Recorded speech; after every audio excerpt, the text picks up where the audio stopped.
record this. Hi ladies, this is Caroline of International Working Women of Finland, and I'm very excited that this is already episode 2 of our IWWOF Talks Business with series, online series.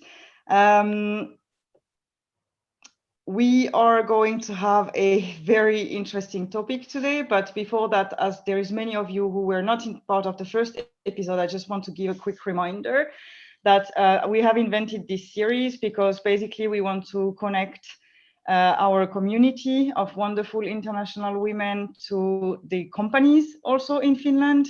And we want to have a wonderful series of guests that will be talking about very wide different topics. And every episode is going to be a new adventure. And we want them to share their success stories. We want them to share also their challenges and their visions for the future and for their industry. So we are going to try to keep the guests coming for you. It's going to be at least 10 episodes in this series, but we are getting a lot of interest, so it might be even more, which is wonderful. And we want to inspire our community. We want to expand our community's horizon. And for that, we've decided that each of our webinar will have the same kind of a structure. So we'll have the expert talk, which is going to be the presentation by our guest speakers. Then we will have a speed dating round, which will give you the opportunity to ask your questions on the topic. And then also we will have a small part at the end around the recruitment corner. And now for episode 2, it is my great pleasure to welcome 2 wonderful ladies that I really look up to. The first one is Priyanka Banerjee, who is our entrepreneurship track leader for IWWOF and is herself an entrepreneur as the CEO of Business with OU, focusing a lot on diversity and inclusion topics. And then as well, we have Kaija Bridger. Kaija is the head of talent and culture at KONE Corporation. And I also happen to have a strong connection to KONE as I've been working there now for 9 years. So I wanted to give you the opportunity in this community to learn more about the company. And today we are going to explore the topics of diversity and inclusion. And basically, we are going to see also in a minute that Kaija herself is a very international person, and she has many different perspectives, I think, that she's going to give for us. She has this wonderful motto, which now has become our company motto, that diversity makes us unique, but inclusion makes us powerful. And for me, this is not only a sentence, this is a reality, and I think it's good to share that. But of course, we'll also share about the challenges. It's not an easy journey, this diversity and inclusion journey, I think, for any company. So we want to also share that openly. And we are so glad to have you, Kaija, with us. And now I'm going to give the floor to you. Well, thank you. Thank you very much, Caro. It's a real pleasure to be here. And of course, a fantastic opportunity to exchange thoughts on this topic and of course share what we're doing here at KONE and perhaps get great ideas how to go further from you, even though I of course am planning to kind of share what we have done so far. But let me check if you can all see my screen. Yes. It's coming up. Is it there? Yes. Wonderful.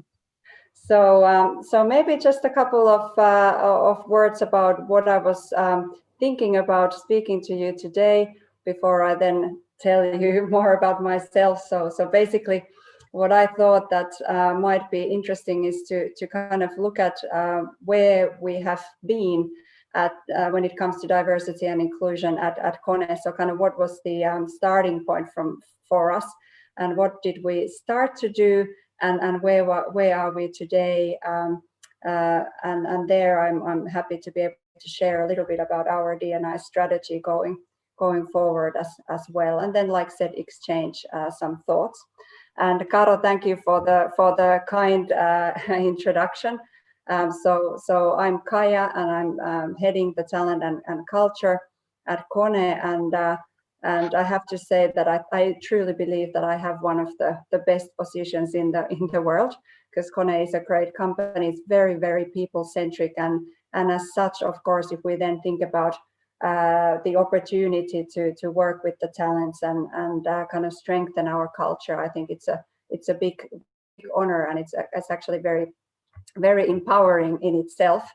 My journey is actually I've kind of put it a little bit here on the left hand side. So I'm Finnish, so very much kind of born and raised here, and I decided to actually go ahead and study psychology, and that of course means that I've always actually been very interested in people and how to kind of help and support people to go forward, and later on then also how to kind of match organizations and people so that everybody's happy and developing and growing together. So I graduated as a psychologist, and actually I was very convinced that I'll become a clinical psychologist. So that's where I spent my first years of my career in closed psychiatric wards. And that, I think, gave me a very good opportunity to really interact with different type of people with different type of challenges. But nevertheless, it proved to be so very challenging in the early on in the career that I thought, let's move on to something else. And then I actually went to HR consulting, and I was actually then a HR consultant in different companies for about 15 years. And KONE was one of my very good clients. So actually there's the bridge as to how I actually then ended up here somewhat five years ago. And when I first joined in 2015, I was the head of talent management, so looking after the recruitment and employer branding, but then also the internal talent and rotations. Later on also diversity and inclusion, but only kind of from the HR perspective and with the narrow scope. We engaged into this big HR transformation, which I had the opportunity to lead. And after that, now the most kind of recent position here is the head of talent and culture, which actually means that I'm still looking after employer branding and talent acquisition globally, as well as the internal talent and developing and rotating everybody here. And then the diversity and inclusion, which is now then enlarged to also to kind of include culture and values and engagement as well. So that's the area I'm looking after. That's me. I would say that some of my life-changing events have been around the diversity and inclusion topic. So when I was a teenager, my family moved to Malaysia, and I was studying in the international school there, and that kind of made me think about who I am and where I come from very differently. I then was so in love with Southeast Asia that I actually had the opportunity to go and work there again, and there I met my husband, who's Australian. So we have a Finnish Australian family, and we nowadays live in Finland. And I have two boys, which then not only gives me the cultural diversity element, but also the diversity of ages, I think, in our households. And what I really like to do is, of course, make sure that I have interest outside the work as well. So we do a bit of skiing and boating, and I think these are things that really affect everything in life. So that's me. I feel like now you know who I am and the perspective that I have towards people and I suppose diversity and inclusion overall. So looking at KONE and our diversity and inclusion, what was striking to me at times was that in the past, in particular, when we had diversity and inclusion tied to some of our processes, but didn't really look at it holistically, is that when I was speaking with a lot of peers, they were saying, well, at KONE, you do so many things so well, and I'm sure you have all these kind of elements of diversity and inclusion thought out. And I always thought, well, I'm not so sure, but looking at the results that we've had, of course, one could say that you have a really good starting point, and that's true. So we've been recognized by Financial Times as one of the diversity leaders this year. We've been in one of the best best employers in the world list by Forbes magazines now, 3rd year running, and that's a great honor. We have specific awards here and there locally for like touching diversity and inclusion, where for instance for India we were really happy we were acknowledged as one of the best companies for women in India. And we have received different excellence awards, for instance, in China and in Americas, we're one of the healthiest companies. So we have a lot of good elements where we could say that this is linking to diversity and particularly inclusion, and things are going pretty well. But I think what the issue here was that we realized that while we're doing quite well here and there, we don't really have much consistency. I'm not sure if that's come across maybe so much externally, but pretty much internally when you're working with these topics, you realize that, Caro, I'm not sure if you, what your reflection of our starting point has been. Yeah, I think having been 9 years in the company and reflecting a bit on the journey, at least from the sort of like headquarters side, it's definitely, I think, a huge step change. And though one can say that sometimes we may self-reflect and feel that we are not quite as diverse and inclusive as we would want to be, I think it's when I start to reflect back, from the beginning, where I'm thinking, well, actually we've done pretty awesome, and yes, perhaps we are not perfect, but we are getting there. And then perhaps the second reflection would be that diversity and inclusion, for instance, in our head office can mean something totally different than in our frontline units. So of course, I wouldn't expect perhaps that KONE France, because I'm from France, will have 500 international talents because they are serving in a certain language and so on, but that they have really this consciousness that first of all, diversity is not only about international, it can be about gender, it can be about sexual orientation, it can be about many things, different education, different ages, etc. So I think that also, as I've been traveling so much throughout the company, I also see a difference in the offices, just walking in the offices, walking around compared to 9 years ago. I see a lot more young female with high education coming in the different front lines. I see people also who look different, so there is, I think sometimes we can be so inward that we think, oh, we're not doing enough, or we're not good enough, or so on. And it's good to acknowledge those challenges. But I really like this slide from you because it allows us to reflect also on the successes. So that would be maybe my take as being now more than 9 years in the company. Yeah. And I really like what you said about the differences in the different countries, also these different functions, and kind of what's relevant and also kind of what's shared and what's common. And I suppose that was kind of our starting point and what we thought about consistency. And therefore we kind of thought that, okay, let's really start from scratch, even though it seems like we have a good starting point and we have been working with diversity and inclusion for many years, and we've had targets, but let's go back to the basics and make sure that we all kind of understand things the same way. So we thought that, okay, let's look into the vision, that what is the vision here, and it's here's the motto that you mentioned, that we really want to state that diversity is what really makes us unique, but without inclusion, actually, we can't be powerful. So it's the inclusion bit that we really need in addition to the diversity, and that we really want to strive to build and nurture an inclusive culture that promotes and really truly values diversity.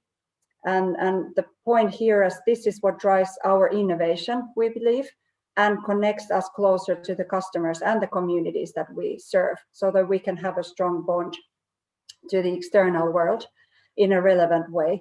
And then also, of course, with all this together, we can make KONE a great place to work, and also cities better places to live, because we can relate to our customers, end users, their needs, and then create good solutions for everybody. So that's the vision. But then we really wanted to also make sure that we have the basics of the definitions right. And particularly when it comes to diversity, I think many times people are thinking very traditional things, like we're working with gender, and we're working with culture and these kind of traditional elements of diversity, and that's true.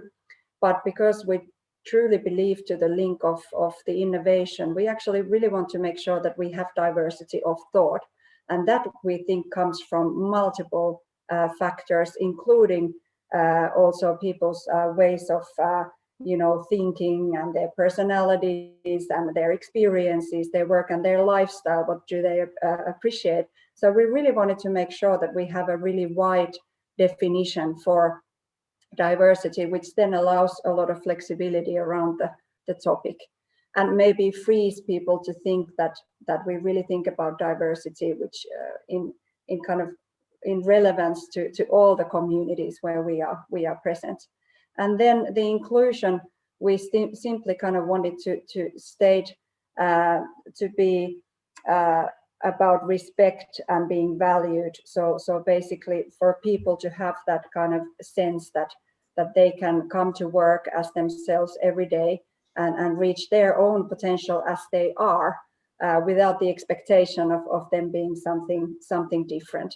And that inclusion is something that's also reflected in our culture. And I think that is something quite big, which we are then also working on at the moment. I just wanted to, sorry, Kaija, just on this diversity and inclusion that you mentioned, the definition as the starting point of how you started building this. Who were the people involved in this? Because a lot of times the question comes that this is an HR topic and the HR is responsible. But like for KONE, you are such a big company. And even if it was just one headquarter, who do you think were responsible in bringing these ideas? And this is what it would mean for KONE itself. Yeah, that's a very, very good question. We actually very much wanted to come out, break out from the HR function. So we basically found a lot of global stakeholders who actually are directly linked with the kind of let's say approach that we wanted to make, which is to make sure that the leadership is fully committed. So we kind of took some of our key leaders from different areas and business lines and talked with them. We thought that this is coming very close to let's say how we operate in safety. It comes close to what we communicate. So we had marketing and comms involved. It comes close to compliance. So we had compliance team involved, and it's about our partners. So we took sourcing there, and we actually formed this really big group around the topic, and we were bouncing back these ideas and what is important and how do these topics look like in the different functions and areas and to our customers. So we had a wide group talking about it, which was great, but the challenge is, of course, then to somehow narrow it down. Yeah, that sounds really interesting, because that is one of the topics that people do struggle with, that it's not just an HR topic. So yeah, thanks for clarifying. Yeah, very, very good point. So sorry, if I may interrupt. Go ahead. Reflecting on what we discussed earlier, also that for sure, like, this makeup of the people in the company has been changing, and I think it's been in a way organic. So I was also very pleased when I read several articles in our intranet around this vision and foundation, because I do believe indeed that it's going to be bringing more systematicity in the way that we approach this topic. That's the first point. And I think also the second point, like you said, we maybe not always understand the difference between diversity and inclusion. I think it's not always the easiest topics. It can be also very different company to company. So I think laying it out there that this is what it means for us is indeed a very strong message, and it will support us to be even better with it in the future. So I think that's a great way of approaching it as well. Yeah, I think sometimes it's interesting when you start from the very basics, that you say, let's talk about the definition, but actually it triggers a lot of really good discussion around how people see these concepts and topics and what's important and what are the things that they would like to even kind of exclude in some cases. And I think it's actually gotten us to a situation where, just because we've reversed a little bit and taken steps back and said, hey, let's look at it again at a very foundational way, It just means that we have kind of, in some ways, gotten a lot more input that I think we would have if we had started a little bit further away and say, let's just lock these in and now work with the topic. But we had the vision obviously clarified, and then the definitions. And then we also wanted to kind of try and think about, well, what does this then mean in practice? So if we want to communicate in a very simplistic way, what are the principles around D&I? What does this mean? So we came up with these 4 principles that we actually really want to strive for a supportive and open working environment. So it has to be supportive, it has to be open. We want to build high-performing and diverse teams. We want to make sure that the inclusion is there to help us realize everyone's full potential, meaning that they can be themselves, and that's where it's easier to perform to the max and reach the potential, and that everybody would be empowered to raise D&I concerns. So basically make this a topic where you should actually speak up and you should let us know your ideas. And also if you see something which isn't aligned with the principles, that's something that we should take action on. And to kind of try and really make it more concrete, we actually created this diversity and inclusion toolkit for all employees. And it's a very practical guide for how to be more inclusive. So just thinking about different behaviors at work, what can all of us do to ensure that we are more inclusive? For instance, running meetings or in different instances where we work together with colleagues. So that was kind of the foundations that we came up with, and that's made the next steps kind of a lot easier, because I feel like globally with the different stakeholders, we now have alignment about what are we actually talking about, and also what is our vision and what should we kind of really aim towards.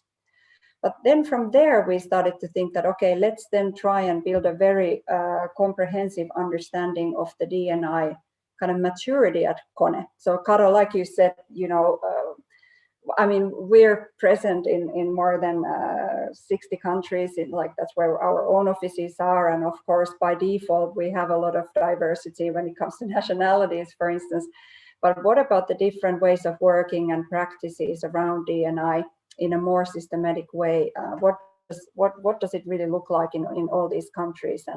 And what is our level in the D&I, knowing that the countries vary a lot? So to be able to do this, we actually we looked for help. We thought that we can't do this internally, but we also need to have a really good framework around this, so that we can then compare the different findings and that we're looking at relevant things. So basically, what we did was we partnered with Accenture, who seemed to have a very, very good D&I maturity assessment and a framework for it.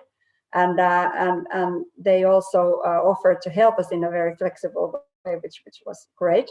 So we went ahead, I think I would say true KONE style, with kind of let's say limited time, because we just want to be effective, and then a lot of passion as well, that let's get this done. So basically what we did, we rolled out this relatively big assessment in 53 countries. And what the countries were actually doing was that they were looking at diversity and inclusion through this framework, which is Accenture's, with 6 capability themes and actually 13 different type of maturity areas. And why we felt that this particular frame is great is that it really opens up the whole diversity and inclusion to be company-wide, covering all the different functions and offerings, but it's actually also extended to suppliers and external organizations, for instance, like you can see here on the left-hand side in that wheel. The 6 capability themes were quite interesting as well. So the first one was is strategic intent, which is very much about how much is the diversity and inclusion embedded into the company's priorities in a strategic way, and is there business alignment and organizational design that actually supports D&I? is there a governance in place? What about suppliers, and are we doing something externally, for instance, with the volunteerism and charity? The communication piece is there. So what are we doing in terms of the communication strategy, internally, externally? What are our messages, and why do we want to actually communicate this way? We then also had, let me look at here because I can see the pictures in front, the metrics and analytics, which is actually hugely important. So what all kind of KPIs do we have? What are the things that we're following? How do we ensure that that we have kind of broad enough way to work with the talent pipeline, for instance? Then the fourth area was around leadership behaviors. So really, what kind of commitment Sorry, do Kaija. we have? Yep. Sorry if I may interrupt you. We have a question actually in the chat that popped up a few minutes ago, and it was exactly on this point number 3, the metrics and analytics. So without talking about all KPIs and all departments, but could you give one specific example, or for instance, of how we are measuring diversity and inclusion in the company, and how do we make sure there is this acceptable level for these KPIs? Yes, so very good question. Actually, here it was really broad in the framework. But for KONE, what we actually got feedback. I'll share you that as well. Share that with you as well. But we got some good feedback around the KPIs and the metrics. So basically, what we have been doing is that we have first of all the talent acquisition related targets, and there we want to strengthen the diversity of thought. So we have set KPIs, and what we are tracking is around the background of the new hires. So we want to hire people outside of our own industry so that we get the diversity of thought. We want to also ensure that we are getting new competencies in, so new when it comes to our industry. So again, we're looking for new competencies, and then we also want to ensure that we're able to hire people from our customer industries, just so that we can then have a better link directly to our customers and create a better understanding. We also then, through the leadership and talent review process, we are looking at the cultural diversity, particularly in our business units and global business units and functions, and we're following the share of women, particularly at director level. So these are just one of the examples, but as you can see, they are very people-centric, right? So we got very good feedback around, yes, you have great set of KPIs for HR, but then if you think about, for instance, the suppliers, or if you think about the communication, or if you think about any of these other aspects in this frame, what are the KPIs there? And I think that's the catch, like, okay, that how do you actually start building this to be a comprehensive approach where it's something outside of HR, and that's where we were kind of lagging, and that's what we're currently working on to develop. Do you suggest to take one step at a time, or how did you start approaching this framework? Did you just go all in with all your KPIs, all the teams, or did you decide this one is more important, and how did you make that decision? Very good. I will come to that very shortly. So sure. Actually, when it came to the assessment, we went with the big bang. So we thought, then that was the question from Accenture, like, would you like to explore some of these areas? And we said, no, I explore everything. And they said it might be quite heavy, but we were able to do that. So we had all these areas also then including the talent actions and then also the, what's the last one? The culture piece. So we got a lot of feedback then, of course, and a good understanding from the countries around our maturity, and what we realized was what we kind of knew, that okay, there's going to be a lot of differences in the maturity and the ways of working and policies and you name it. But on the other hand, what was really great was that we got a really good understanding specific, like where are we strong and what do we need to develop more of. But we also got these kind of key recommendations then from Accenture, because they of course then have some benchmarks as well, which was helpful. So the recommendations were basically that, hey, you need to treat D&I as a strategic business priority. You have a lot of good elements around D&I, but so far it's been pretty much tied to the people or HR processes, and the approach should be extended, and the topic should be really lifted to become a strategic business priority. We were also given feedback about our talent metrics to be pretty mature, but they were saying that you're not getting enough traction as you should, which is probably true, that we have great processes, but we should be getting like better maybe results and progress, looking at everything that we're doing, and actually linking to that, in addition to the lifting D&I to be a business priority, we should also actually really engage leaders and make sure that they really are on board and understand that how to build an inclusive working place and culture. So really maybe empowering people more. Yeah, and perhaps a comment on that one, because I think that especially the last point is, for me at least, from what I have observed, at least in the corporate level, is really the game changer, because diversity will attract diversity and inclusion will attract inclusion, right? So if I can reflect for a minute on my journey, when I started in the current department where I'm in, I was the only woman, and now we are 5. Yeah. Because, you know, I brought in some female talents, and I showed also to the other leaders that, hey, it's great to have female talents. We had some international talents on the boys' side, but of course, as I was the only woman, I was the only international talent in that team from the female side. And now, you know, we've brought in more people. So I think that it's really courageous also for a Finnish leader because we are talking about Finnish companies here, you know, essentially to say that, hey, I'm going to give that girl a chance. I'm going to see how she can lead, though we are in very male-driven environment. And, you know, that then allowed me, when it was my turn to do recruitments and stuff, to also bring more to the team. So I fully agree that this talent pipeline is very important, and that's going to play a big role. But this leadership piece, I think, really is critical, because when leaders hire, first of all, they should lead by example, but also like when they hire people in their team that are different than perhaps the norm of that team, regardless if it's gender or internationality or whatever, then that's going to have a positive impact on the whole team. So I think that's very important point as well. And good if we can bring systematicity now on that topic. Yeah.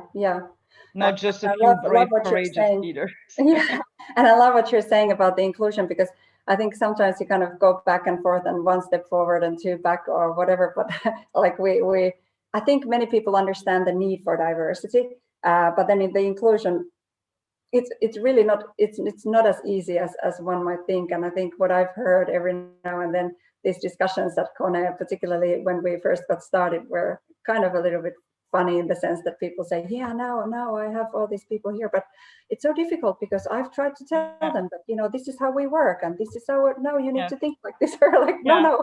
The idea is that let them think how they think and just listen. Yeah, but also in that sense, I think that the inclusion topic, if we think, for instance, about meeting practices, like how do we are more inclusive, that everybody in the meeting gets to say their peace of mind and everybody gets to, you know, have a say and such. I also think that the diversity helps with the inclusion, because if you have, like, I'm from the south of France, so, you know, I'm like, woo, and I will ask people their opinion. I think I bother everyone in this company because my favorite question is why. I'm always asking people, why is it like this and why is it like that? And I'm like forcing people who perhaps nobody ever asked a question to actually, you know, bring out their voice and explain what's the problem. But maybe if I would be a manager from another culture, I would not be including that person more in the meeting, and I would let them there sitting in the corner, even though I know that this is probably the only person who can bloody answer the question and figure out how we can solve the problem. So I think it's great to make the 2 definitions and then understand how they can nurture each other. Diversity can nurture inclusion and vice versa as well. Yeah. I don't think that there can be one without the other, and it's really about finding that balance and how to make sure that enough diversity, but then also the glue, which is really, I think, the inclusion to make it work. But really good comments. Okay, maybe reflecting a little bit back to what we've been discussing. So basically the foundations as to what we put in place, and then really where we wanted to really deepen the understanding that what are we actually looking at when we want to increase or strengthen diversity and inclusion at KONE, and then go ahead and build a D&I strategy, which is actually something that we're very topical for us, because this is now what we've been doing. So then we thought that, okay, let's set the ambitions high, and make sure that we also then have initiatives and projects around this and KPIs that we can actually get there. So the ambitions you can see here on the left-hand side. So we wanted to start from the inclusion and say that our first ambition is to have an inclusive working culture that enables engagement and innovation.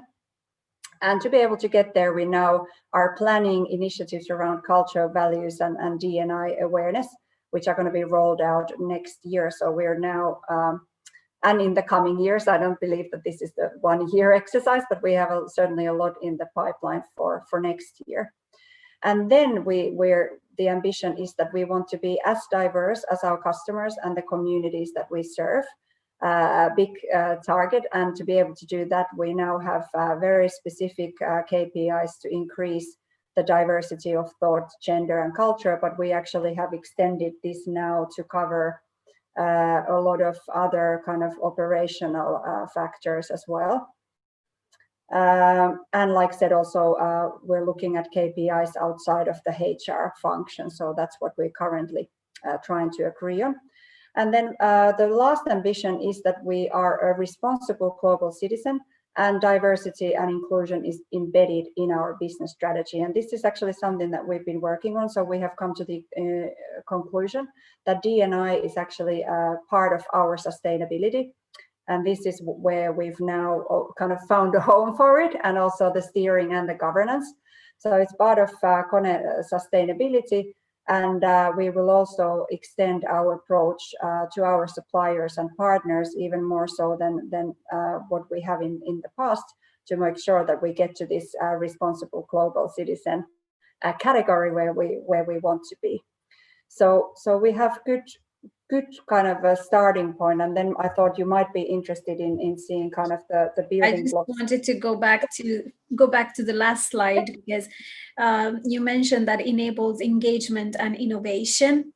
That is like your ambition, and we have actually this question coming up from one of our audience, Katarina, that when you're saying that diversity is driving their innovation, could you elaborate on how exactly it happens, and how then it is manifested in your company? So how do you see that the innovation is happening, and how you are making it happen? So what values, and if you have any examples. So could you also give a little bit hint about what exactly that means to you? Yeah, again, a very good question. So let's say maybe from the starting point that we firmly believe that diversity will actually diversity, and actually then of course the inclusion piece will both drive the innovation. And how we see it happening is that there's of course a lot of research about innovation and companies, but I guess the mechanism there is that if you have enough people from different type of perspectives, and here we're quite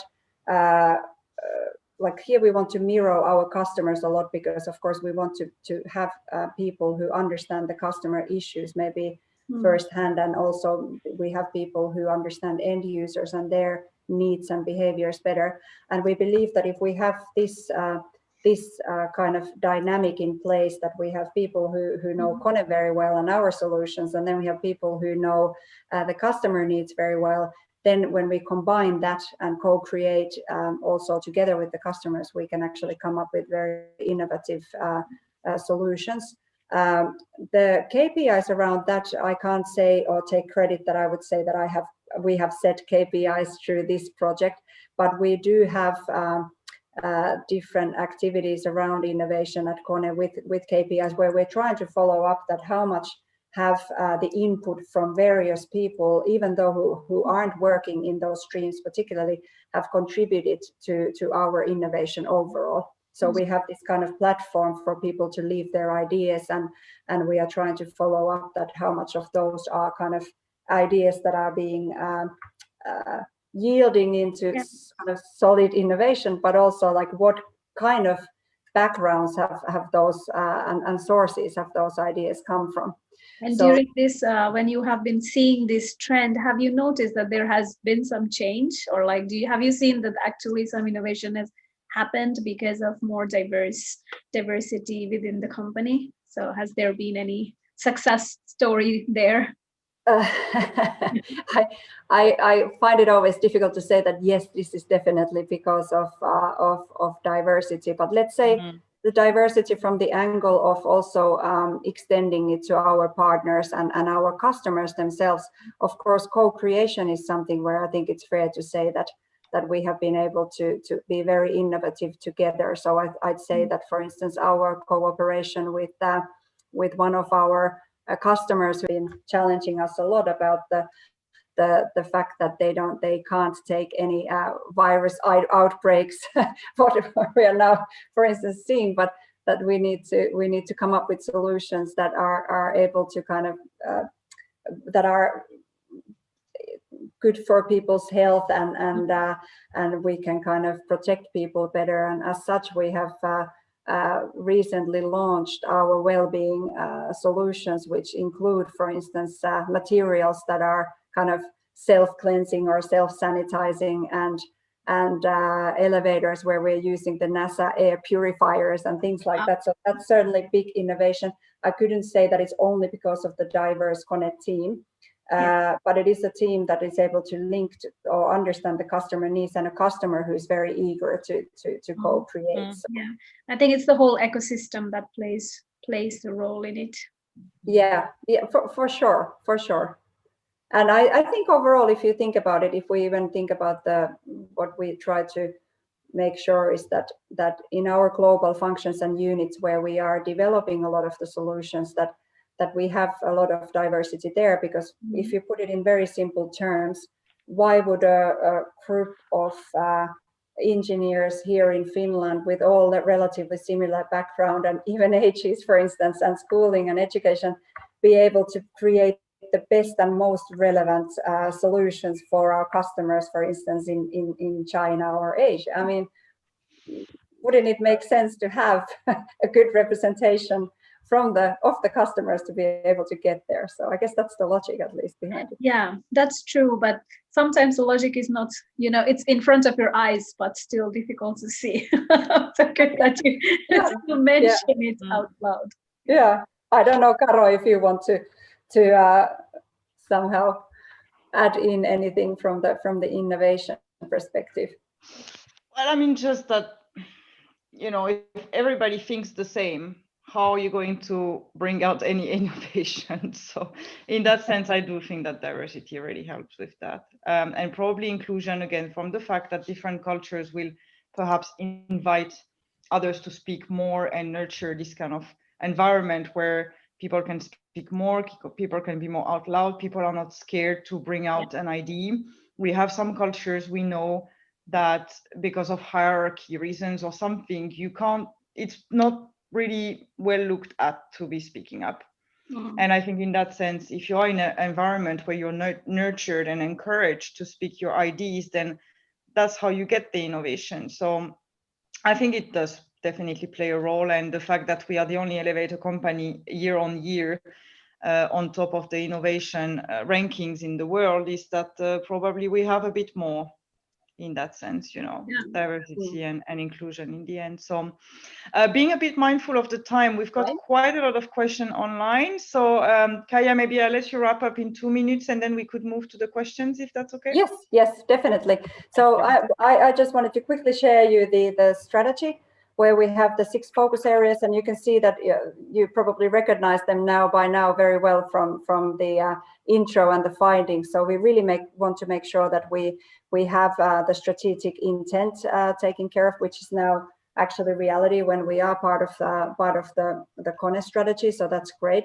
We also are looking at the governance there, which is cross-functional and holistic across KONE. We are going to strengthen the leadership engagement, particularly by building the awareness around inclusion. And we have extended the KPIs in our talent practices. But we're also going to make sure that we have very good ability to make database decisions. So basically now we've been tracking things globally, but we're going to take this to the front line, so the country level, so that everybody can see the impact of their decision making. So if I choose to do this or that, how is that impacting our diversity? And then we are working now to have a good global comms or communication strategy. And then also finally, we want to also make sure that we are a global responsible citizen. So here we're looking at the partners, the supplier diversity, and also the charities and volunteerism as to how all can we contribute back to the communities that we're present in. And my final thing is actually linking to what we already discussed about the innovation piece. There's always the question of why. And why are we doing this? Why is this important? And I think we've discussed this already. But for KONE, Great Place to Work is one of our 5 strategic targets as a company. And here you can see our strategy streams, or the ways to win, as we call them. And definitely we believe that diversity is driving the innovation and kind of through the new competencies, and that true service mindset comes from actually empathy and valuing and respecting others and so forth. So for us, we see that diversity and inclusion is directly linked with these strategic initiatives, and through that mechanism, we're able to continue to do well. So that's what I wanted to share, and I'm Thank you so much. First question, or next question, sorry, was about some difficulties of certain departments to recruit more diverse talent. Maybe I can share one example on that one. When I used to recruit for my team, when I was more in the technical leadership role, I had 90% male applying to the positions. And now that I'm in program management office, I have 90% female. So I think there is some difficulties with certain roles to really create diversity. We have certain roles that really do attract the same type of people. Gender is just one example, but for the sake of time, I'm going to keep that a simple one example. So at least as a hiring manager, I've been struggling, but I don't know about you, Kaija, having it from the talent acquisition perspective, if you find also that's an issue in some departments. Yeah, it definitely is. There are just simply like, I think roles where the supply is really limited, and I think a lot of demand, and then the supply isn't really there, particularly when it comes to maybe women or men, depending on what you're looking at. But I also think that that's pushing us to think about our requirements. So when we're thinking about the requirements, are they requirements that are actually making it easier for us or more difficult for us to then get diverse candidates? And should we change something there? So that's something that has been helping us a little bit, is to kind of be a little bit more flexible with the criteria, not of course with the hard competencies, but how we describe kind of the environment and ways of working. It could be that in some instances we attract more men with certain wording. For instance, we had this one study that we did in talent acquisition, or the other way around. Yeah. I think the next question is, correct me if I am wrong, but I think if I understand the question correct, Ahom is asking that what does it mean that the D&I is the home for sustainability in KONE? I think you mentioned it under your strategic plans that it comes under sustainability. And how do you extend the approach to suppliers and partners? Yeah, good question. So basically what it means that for KONE, we have obviously sustainability as one of the let's say core areas that we want to excel in as a company, and there's different elements to it. And now diversity and inclusion has been actually added into the sustainability, which then we will be tracking kind of company wide. So that's really good. And then about the supplier diversity, that's something that the sourcing function will be working on particularly. So we also are going to expect that our partners and suppliers are also like mindful about diversity and inclusion, and that we are also caring for things like, you know, human rights due diligence and things like that. So hopefully that's answering the question clearly enough. I think so.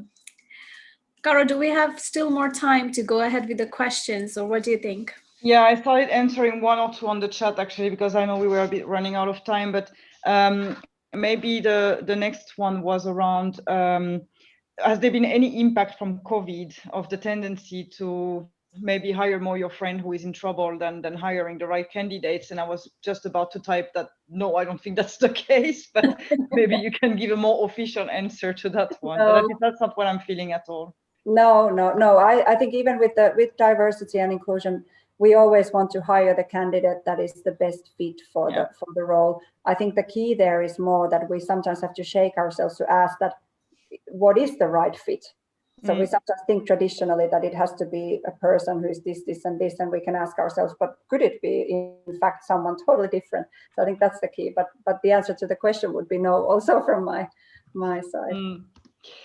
Exactly. Yes, and then I think there was one more, which I'm just answering by text, and there was still one more, which I think this one we can take maybe very quick answer to. What is the definition of talent within KONE? That was going to be that the was one. Interesting. So. Oh, I love that question. Yeah. Good. For KONE, everyone at KONE is talent, right? We only hire the best, so we have a company full of talent.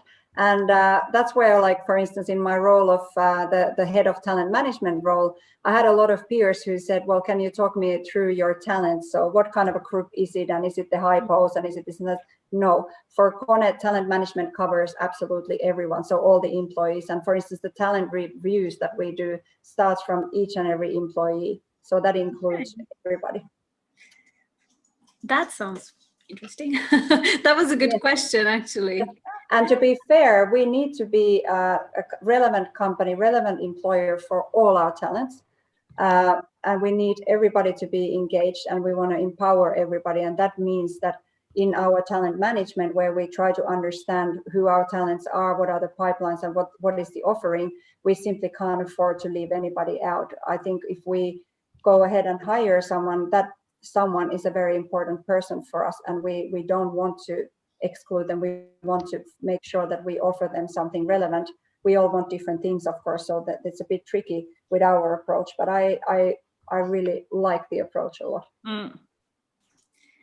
Yeah. Great. I will let you now move to the recruitment corner, and we will then see if there's still a few questions, but I think otherwise we've answered them all. So that's good. I think there is one more, but we can maybe do this one, and if we still have time, we can take more. Yeah, and send me also private messages on LinkedIn, ladies, because I do work in the company and I am an international talent, so I can answer a lot of questions. Yes.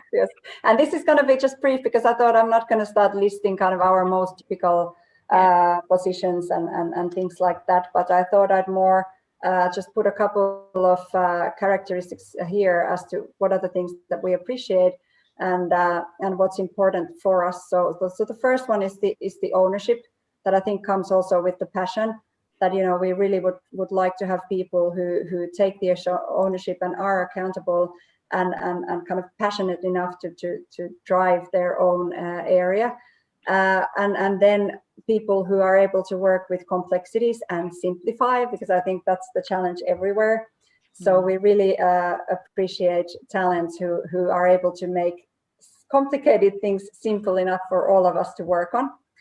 We appreciate agility, and that means the agility of thinking and agility towards developing yourself and of course the company around us overall. And resilience, because I think that's really, really important. So even if you had everything else, but you're not resilient enough, you're probably going to get very tired along the way at some stage. We're really looking for people who are collaborative and empathetic. It's a very people-focused company, like I said before. So we really, really want to make sure that we hire people who are interested and care for other people as well, and people who have good service mindset. So really, the willingness to put themselves to other people's shoes and understand what might they wish for and what is good service for them, and then actually offer that. But I have a link here for our careers, so hopefully you can go there and have a look and try. And like a quick addition, I think Caroline advertise a little bit. Yeah. Doing our flow. But Caro, just a quick question. You mentioned before you have been a hiring manager, and I was gonna come to that. Yeah, I was just asking that. Do you want to comment something on that part about? Yeah, I think also what we appreciate, at least what I appreciate as a hiring manager, is people who really make an effort in their application. Because I'm sorry to give the harsh truth, ladies, but I've been doing a fair share of recruitment over the years for my team, and unfortunately, regardless if it's Finnish or not Finnish, or if it's IWWOF or not IWWOF or whichever, but the applications levels are really quite inconsistent, and I get more bad applications than I get good applications. Though I know on paper, the skills are there, the education is there, it's probably the right person for the team, but the applications are just not good. So we're not going to open up that today, but just so you know, we are planning an event with IWWOF and with Mother in Business around that topic, so that hopefully we can give the right sort of keys for everyone to perhaps, if you are looking for employment, working on your application skills. So I think that is also important, because first impression matters, and the first impression we get when we have an applicant is its or hers application. So that's something I think we will need to open up. But we're running out of time, so I really want to thank Kaija for joining and Priyanka for co-hosting this session. I, of course, I'm an advocate of KONE, but maybe I'm a bit biased. We do have a lot of positions open, so please check out the website indeed and join. And when it comes to the IWWOF Talks Business with series, so like I said, this is episode number 2, but it's not the last one. There's going to be a lot more coming. I'm trying to lock in the date with our next guest, so I'm not going to announce it right away, but it's going to come. It's going to come in a couple of weeks, and then I can already say that in a month we'll have a session with Elisa, for instance. So a lot of good stuff coming up. In the meantime, if you have questions about KONE, you can redirect them to me on LinkedIn. Perhaps Kaija also is happy to answer a few questions. Yeah. Okay. And then if you have any interesting topics that you would like to bring to this community with your companies, also send me a private message either on Facebook or LinkedIn. We hope you enjoyed. We welcome you next time, and thank you for your engagement and all your questions. And we hope you had a good episode with us today. Yes. So thank you, ladies. And thank you. And thank you, Caroline, especially for hosting this. And for Kaija, you have a lot of great feedback coming on the chat. So thank you for being here. It was useful. So thank you very much for your time and passion towards this topic. And I look forward to continuing the discussion with you if you happen to have any questions or thoughts. But thank you very much, and have a good rest of the day. Yes. Thank you, everyone. And if Priyanka, you can stop the recording.